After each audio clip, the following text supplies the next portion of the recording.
Hello students, আমার YouTube চ্যানেলে mathematics ধ্রুবতে তোমাদের সকলকে জানাই অনেক অনেক স্বাগত। তো লাস্ট ভিডিওতে আমরা ক্লাস 6-এর যে চ্যাপ্টার নাম্বার 13 তথ্য সাজাও ও বিচারের কোষে দিকি 13-র একটা অঙ্ক আমরা করে নিয়েছিলাম।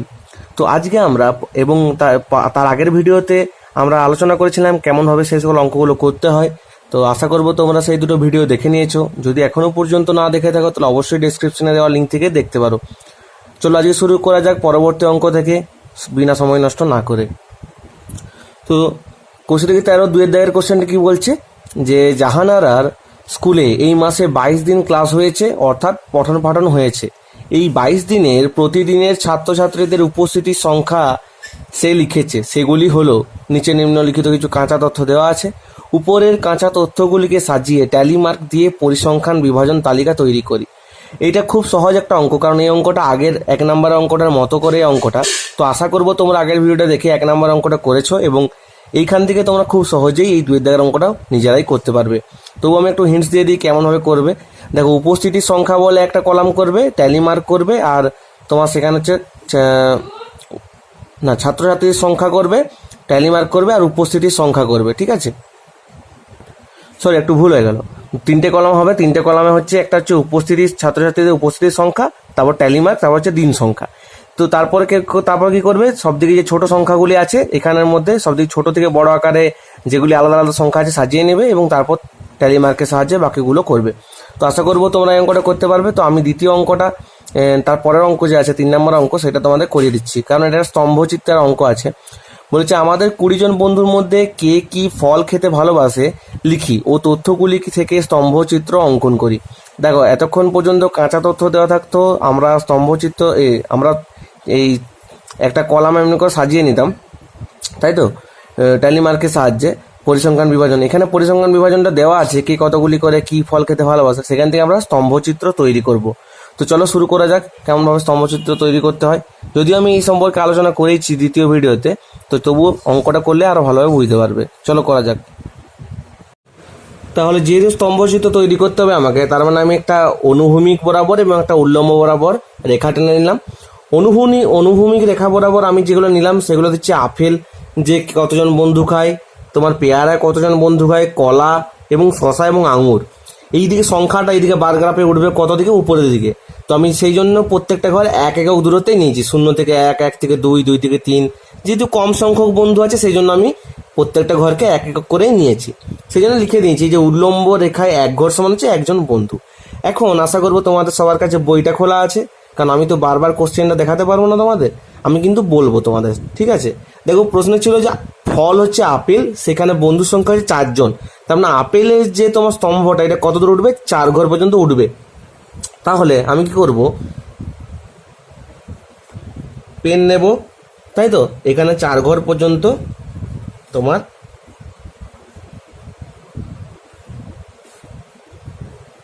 দেখো 4 ঘর পর্যন্ত আমি তুলে দিলাম এই স্তম্ভটাকে। ঠিক আছে, এরপর দেখো পেয়ারাটা কত ঘর আছে, 6 ঘর। তাহলে আমি একই দূরত্ব বজায় রেখে আমি 6 ঘর টানবো। তার মানে মোটামুটি একই দূরত্ব বজায় রেখে 6 ঘর পর্যন্ত টানবো।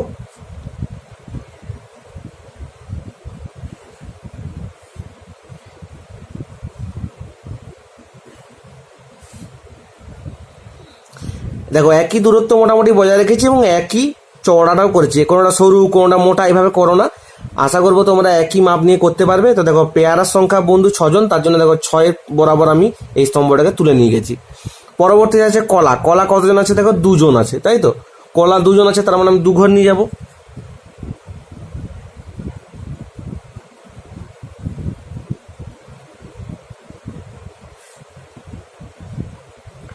দেখো কলা 2 ঘর আছে, তার জন্য আমি 2 ঘর নিয়ে গেলাম কলাটাকে। এই যে 2 এর সাথে একদম দেখতে পাচ্ছ, মাপটা 2 এর বেশি উঠবেই না, একদম 2 এর সাথে আছে। এরপর হচ্ছে শশা। শশা কতজন, 3 জন আছে।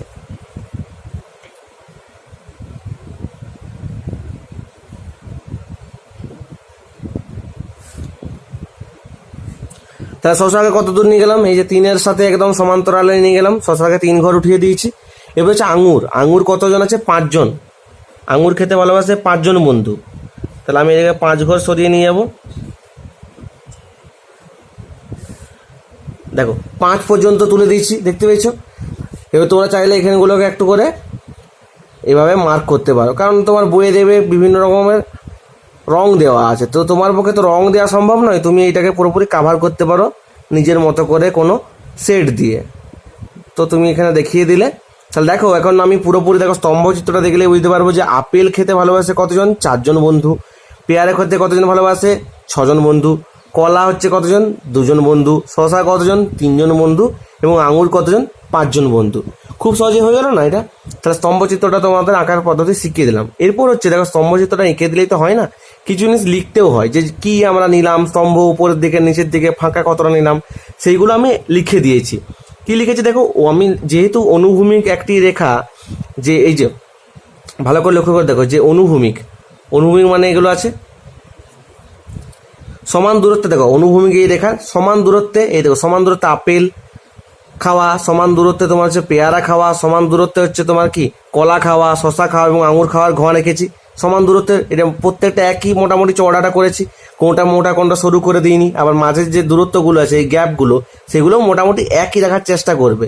আমার ক্ষেত্রে যেমন এটা একটু বড় হয়ে গেছে, এটা একটু ছোট হয়ে গেছে, তো এমন না করারই চেষ্টা করবে। এবার হয়ে গেলেও কোনো অসুবিধা নেই খুব একটা, কিন্তু না করার চেষ্টা করবে, একই দূরত্বটা প্রত্যেকে যেন থাকে, ঠিক আছে?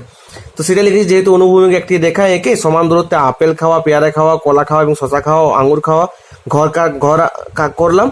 এরপর হচ্ছে রেখার যে উল্লম্ব রেখার যে যতদূর পর্যন্ত টেনেছি তাতে কি করেছি আমি, সমান দূরত্বে কয়েকটি দাগ কেটে নিয়ে সংখ্যাগুলিকে লিখে নিলাম। এই যে সমান দূরত্বে কতগুলি দাগ কেটে নিয়ে সংখ্যাগুলোকে লিখে নিয়েছি, তাই তো? তো তাদেরকে সেগুলো কি অ্যাকচুয়ালি বন্ধুর সংখ্যা বোঝাবে, লিখে নিলাম যারা আমাদের বন্ধুর সংখ্যা বোঝাবে।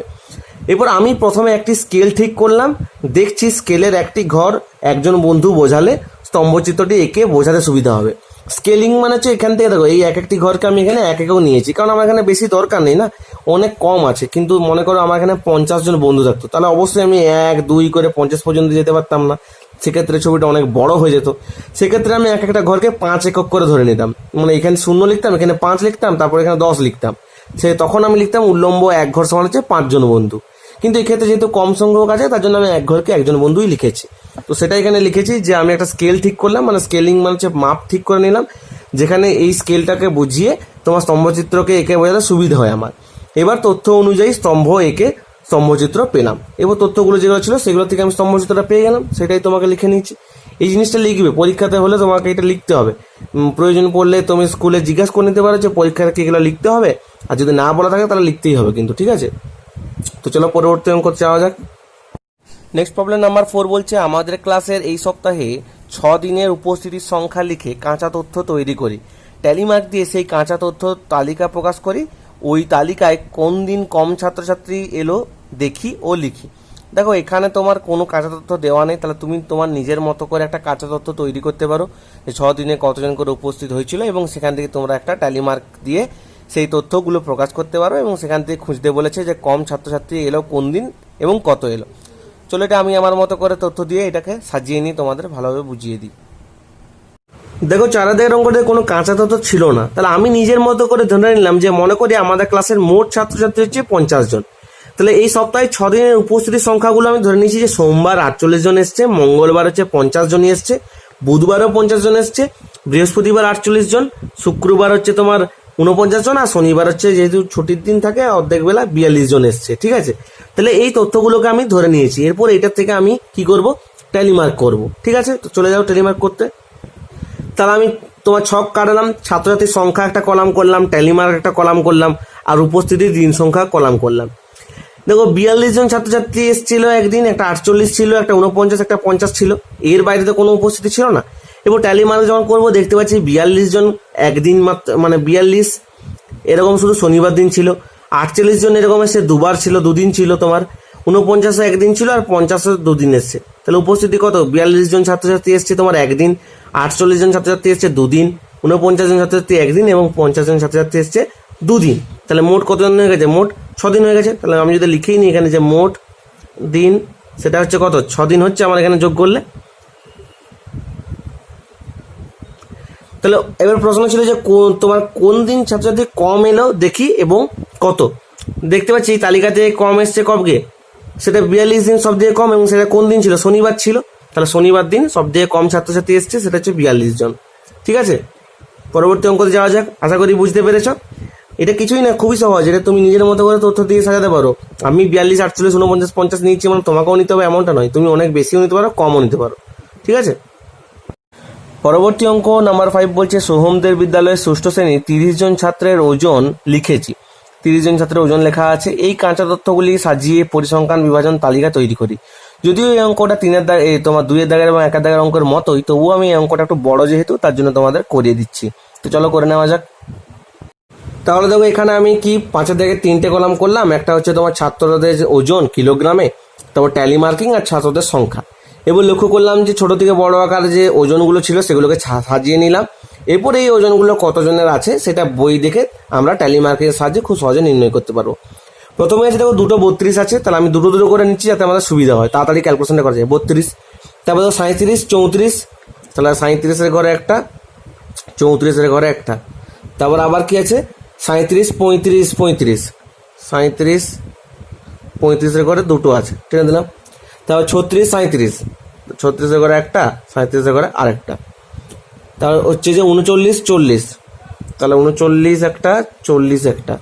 তারপরে 36, 37, 36, 36, 37, 36, তাই তো। তারপর হচ্ছে 33, 31, 33, 31, 32, 36, তারপর হচ্ছে 32, এদিকে হচ্ছে তোমার 36। তারপর আছে 37, 38, 37 একটা কেটে গেল, 38-এর ঘরে একটা পড়লো। 40, 34, 40-এর ঘরে একটা পড়লো, 34-এর ঘরে একটা পড়লো। তারপর 36, 34, 36টা কেটে গেল, 34-এর ঘরে আটটা পড়লো। তারপর হচ্ছে 35, 33, 35-এর ঘরে একটা পড়লো, 33-এর ঘরে আরেকটা পড়লো। তারপরে 34, 35, 34 আরেকটা 35। তারপর হচ্ছে 32, 35, 32 আর 35-এর ঘরের জন্য কেটে গেল। তারপর আমরা গুনবো 31 কজন আছে, একজন, তো 32 4জন, তারপরটা 2জন, তারপরটা 4জন, এটা 5, এটাও 5, এটাও 5, এটা 1, এটা 1, এটা 2। তাহলে যদি আমি মোট যোগ করি মানে মোট ছাত্র সংখ্যা, মোট ছাত্র, তাহলে যোগ করলে কত হচ্ছে 4 একে 5, 5 2 এ 7, 7 আর 4 11, 11 5 16, 16 আর 5 21, 21 আর 5 26, 27, 28, 29, 30 হচ্ছে 30 জন। আমার মোট ছাত্রছাত্রী কতজন ছিল? 30 জন ছাত্রছাত্রী, ছাত্রী নয়, 30 জন ছাত্রই ছিল। তো তাহলে আমার এখানে একদম ট্যালি মার্কটা ঠিক এসছে। আমি তোমাদেরকে বলেছিলাম যে যোগ করে দেখে নিতে, যাতে করে তোমাদের ট্যালি মার্কটা ঠিক এসছে নাকি বোঝা যায়। তাহলে এক্ষেত্রে আমি বুঝতে পারছি যে ট্যালি মার্কটা ঠিক আছে। তো তোমাদের এই সাজাতেই বলেছিল, সাজানো আমাদের হয়ে গেল। পরবর্তী অঙ্ক আবার স্তম্ভচিত্রেরই একটা অঙ্ক, আমাদের 6 নম্বর অঙ্ক বলছে আমাদের স্কুলের 150 জন ছাত্রের উপরে সার্ভে করে দেখা হয়েছে কোন ছাত্রছাত্রী কোন বিষয় ভালোবাসে চর্চা করে। সেই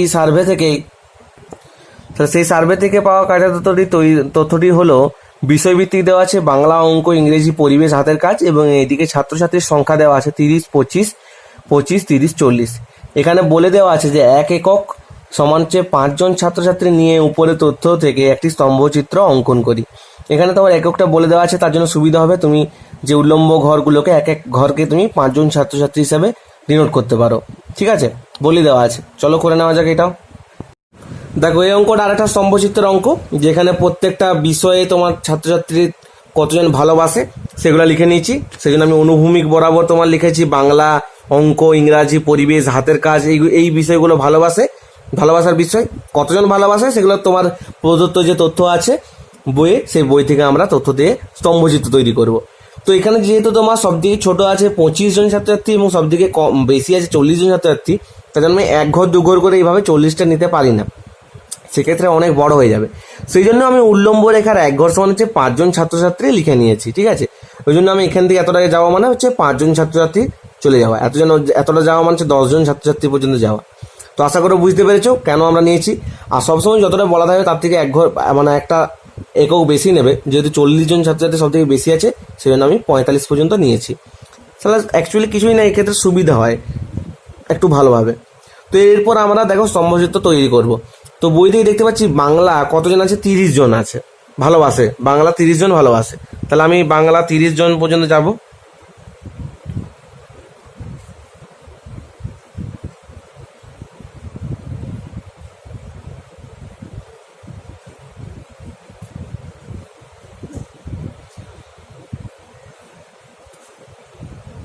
তাহলে বাংলা আমি 30 ঘর পর্যন্ত চলে গেলাম, এই যে 30 ঘর পর্যন্ত গেলাম। এরপর হচ্ছে অঙ্ক 25 জন ভালোবাসে, তাহলে অঙ্ককে 25 ঘর পর্যন্ত নিয়ে যাব।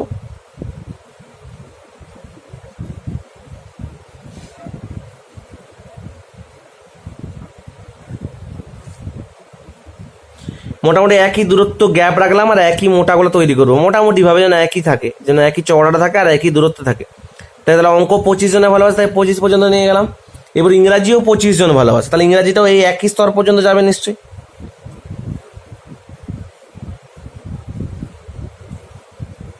তাহলে ইংরাজিরও একই স্তর পর্যন্ত গেল উল্লম্ব রেখায়। এবার হচ্ছে পরিবেশ হচ্ছে 30 জন ভালোবাসে, পরিবেশ, তাহলে 30 জন, আগেও 30 জন একবার গেছে, তো সেই 30 পর্যন্ত আবার যাব আমরা।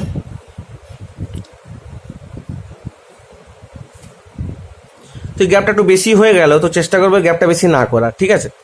এরপর হচ্ছে হাতের কাজ, হাতের কাজ কতজন? 40 জন, তাহলে আমরা হাতের কাজে 40 জন পর্যন্ত যাব।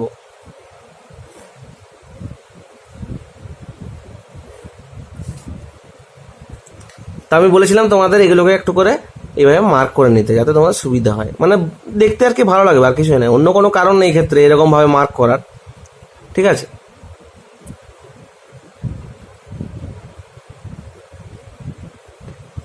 এই মার্ক করে নিলাম আমরা। আবার দেখে নিই, তাহলে বাংলা কতজন? 30 জন। অঙ্ক ভালোবাসে কত? 25 জন। ইংরাজি কতজন? 25 জন। পরিবেশ কতজন? 30 জন। হাতের কাজ করতে 40 জন ভালোবাসে। খুব সহজেই স্তম্ভচিত্র তৈরি করলে খুব সহজেই আমরা তথ্যগুলোকে বুঝতে পারি, একদম এক দেখাতে। এক্ষেত্রেও ওই একই লেখা লিখতে হবে, আগে যেমন লিখেছিলাম। আশা করবো তোমরা নিজেরাই লিখতে পারবে ওই লেখাটা, ঠিক আছে। পরবর্তী অঙ্কতে যাওয়া যাক।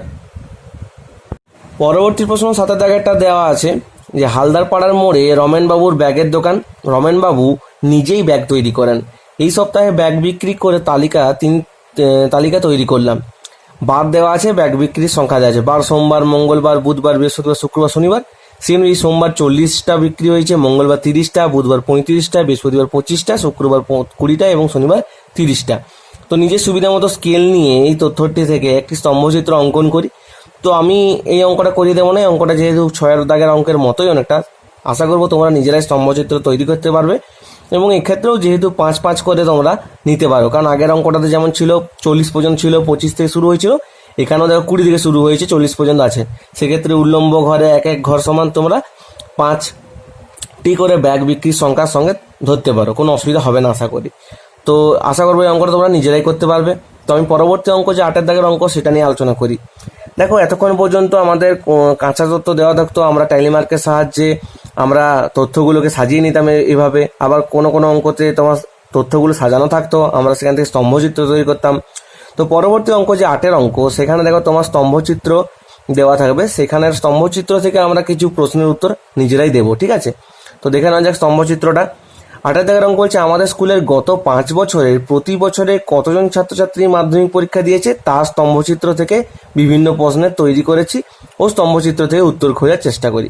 তো দেখো তোমার এখানে দেওয়া আছে, আশা করবো তোমরা দেখতে পাচ্ছ যে 2008 সালে দেখা যাচ্ছে কি তোমার কতজন মাধ্যমিক দিয়েছে, তাই যেখানে বলে দিয়েছিল যে প্রত্যেক বছর কতজন করে ছাত্রছাত্রী মাধ্যমিক দিয়েছে তার হিসাবে এটা একটা। তো দেখতে পাচ্ছি কি আমরা ভালো করে যদি লক্ষ্য করি 2008 সালে তোমার কতজন দিয়েছে, স্তম্ভচিত্রটা আছে দেখো 100 আর 110-এর মাঝামাঝি, মানে 105 জন। একইভাবে 2009 সালে তোমার দেখো 100-র সাথে সমান্তরালে আছে, 100-র সাথে আছে, তার মানে 100 জন। 2010 সালে কতজন আছে? 90-এর সাথে সমান্তরাল আছে, তার মানে 90 জন আছে। 2011 সালে কতজন আছে? 110 জন আছে, তাই তো 110 জন। আর 2012 সালে কতজন আছে? তোমার 115 জন মনে হচ্ছে, হ্যাঁ 115 জন। তাহলে আমরা এই যে তথ্যগুলো দেওয়া আছে সেখান থেকে আমরা এই নিচের প্রশ্নগুলোর উত্তর দেব। তাহলে প্রথম প্রশ্ন কি আছে বলছে, এর দাগেরটা যে কোন সালে সবচেয়ে বেশি ছাত্রছাত্রী পরীক্ষা দিয়েছে। তো দেখা যাক কোন স্তম্ভটা সব থেকে বেশি লম্বা। দেখা যাচ্ছে কি 2012 সালের স্তম্ভটা সব থেকে বেশি লম্বা আছে, তার মানে 2012 সালে সব থেকে বেশি সংখ্যক ছাত্রছাত্রী পরীক্ষা দিয়েছে। দ্বিতীয় প্রশ্ন হচ্ছে কোন সালে সব থেকে কম ছাত্রছাত্রীর পরীক্ষা দিয়েছে। তাহলে এই স্তম্ভচিত্রের সাহায্যে খুব সহজেই আমরা দেখতে পাচ্ছি যে যে স্তম্ভটা সবথেকে কম উচ্চতা সেটাতেই তোমার সবথেকে কম পরীক্ষার্থী আছে।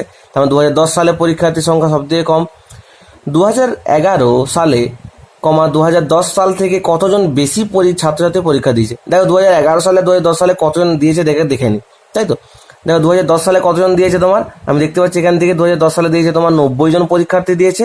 আর 2011 সালে আমার পরীক্ষার্থীর সংখ্যা হচ্ছে 110 জন, তাই তো। 110 জন যদি হয় আর এখানে তোমার 2010 সালে 90 জন হয়, তাহলে আমরা খুব সহজেই বলতে পারি যে 110 মাইনাস 90 অর্থাৎ 20 জন ছাত্রছাত্রী বেশি পরীক্ষা দিয়েছে।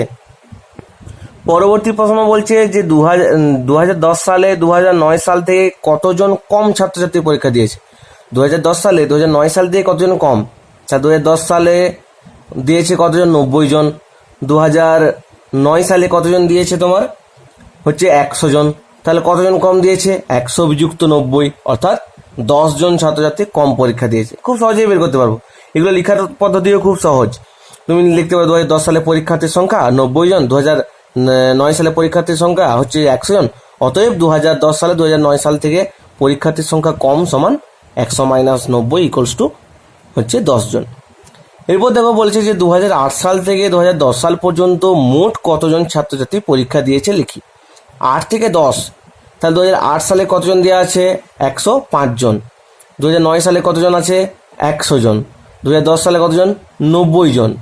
তোমাকে 2008 থেকে 10 বলেছে, তাহলে তুমি কত যোগ করবে, 105, 100 আর 90, তাই তো। তাহলে কত হচ্ছে, 105 আর 100 হচ্ছে 205, 205 আর 90 যোগ করলে 295 জন তোমার পরীক্ষা দিয়েছে 2008 থেকে 2010 সালে। দেখ খুব সহজে এই স্তম্ভচিত্রটা তৈরি করা থাকলে আমি যে কোনো প্রশ্নের উত্তর এখান থেকে দেখেই বলতে পারছি। তাহলে আশা করবো তোমরা বুঝতে পেরেছো কেন স্তম্ভচিত্রটা আমাদের শেখার দরকার আছে। যদি স্তম্ভচিত্রটা আমরা এঁকে রাখি বা স্তম্ভচিত্রের সাহায্যে কাউকে কোনো এই পরিসংখ্যান তত্ত্ব বোঝায়, সেখান থেকে আমরা খুব সহজেই সমস্ত উত্তরগুলো দিতে পারবো। সেই জন্য স্তম্ভচিত্র শেখাটা খুবই দরকার, ঠিক আছে। তো তার আগে স্তম্ভচিত্র শেখার আগে তো তোমার ছক তৈরি করাটা অবশ্যই শিখতে হবে, যেটা আমি প্রথম এবং দ্বিতীয় ভিডিওতে আলোচনা করেই দিয়েছি, ঠিক আছে। তো আশা করবো তোমরা সমস্ত অঙ্কগুলো বুঝতে পেরেছো। যদি কোনো অসুবিধা থাকে অবশ্যই কমেন্টে জানিও। আর বুঝতে পেরে থাকলে সমস্ত ভিডিও অবশ্যই লাইক করে ভিডিওটাকে বন্ধুদের সাথে শেয়ার করো। আর যারা চ্যানেল নতুন আসছে তারা অবশ্যই সাবস্ক্রাইব করে রাখো, যাতে করে নতুন নতুন ভিডিও নোটিফিকেশন তোমরা সবার আগে পেতে পারো, ঠিক আছে। Thank you so much.